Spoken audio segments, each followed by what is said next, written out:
let's talk about this old raggedy ass teeth-ass bitch. This is a story about a mother who chose a man over her children and let a man do horrific things to her children. That's why I call it the Yasmines and the Alvins story. This is the mother. This is the man. So Yasmin had a few kids from a previous relationship, right? Now, mind you, they broke up and then she met a guy named Alvin. Alvin, nobody really knew of. But Yasmin's brothers and sister knew of Alvin. They didn't know him like that, but they knew of him. And then they met him. Things was going on that shouldn't have been going on. And what they do?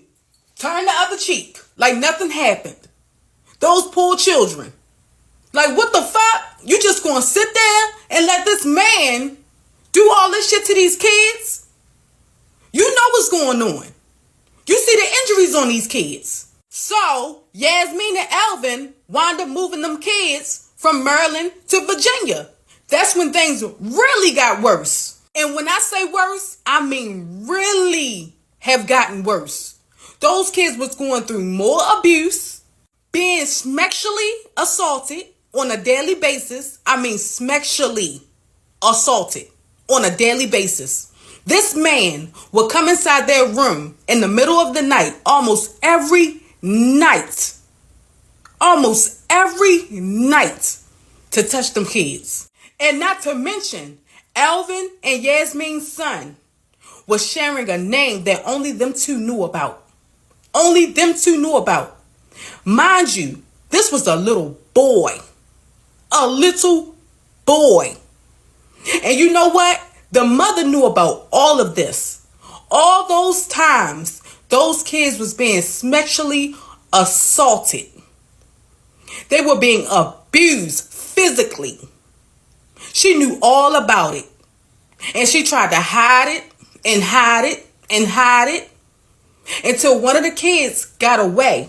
And I'm going to tell y'all about how she got away and what happened before she got away. No, I ain't finished yet.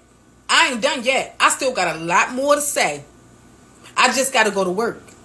But I got a lot more to say, so I'm going to break it down in parts for y'all. This poor 11-year-old girl was beaten, choked, thrown in the back of a trunk by this man named Alvin. Thrown in the back of a trunk after being beaten and severely choked. He tried to unalive her, but she got away and ran to a neighbor's house. After she got away and ran to a neighbor's house, the neighbor took her straight to the hospital. Now, I would have took her straight to a police station.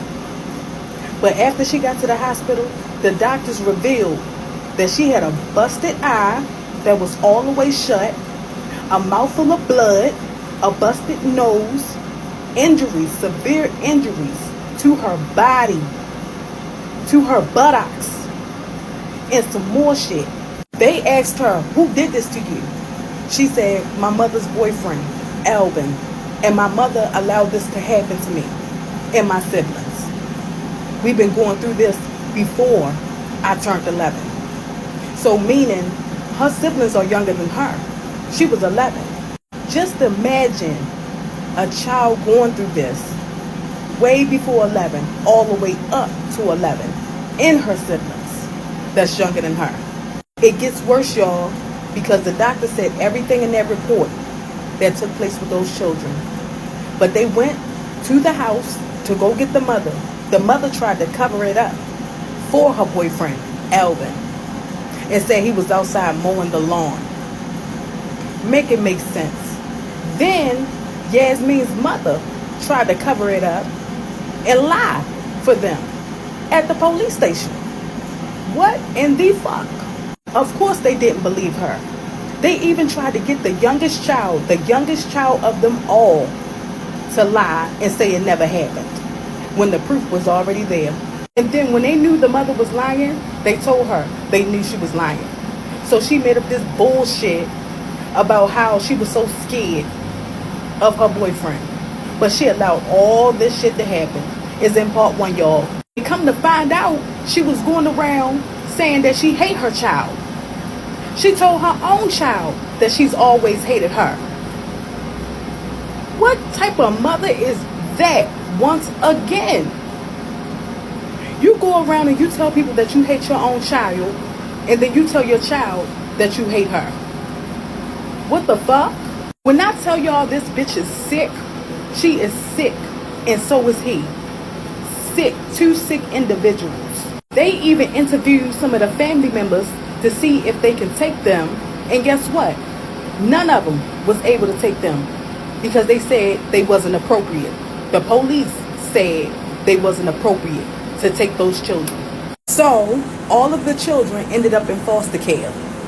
And every night, those foster parents told the people that they had to go see on a daily basis, on a weekly basis or whatever, that the kids would wake up crying, that the kids would not sleep in a bedroom by themselves, that they would have a bat next to the door, a bat next to the door, lock all the doors, the windows, everything.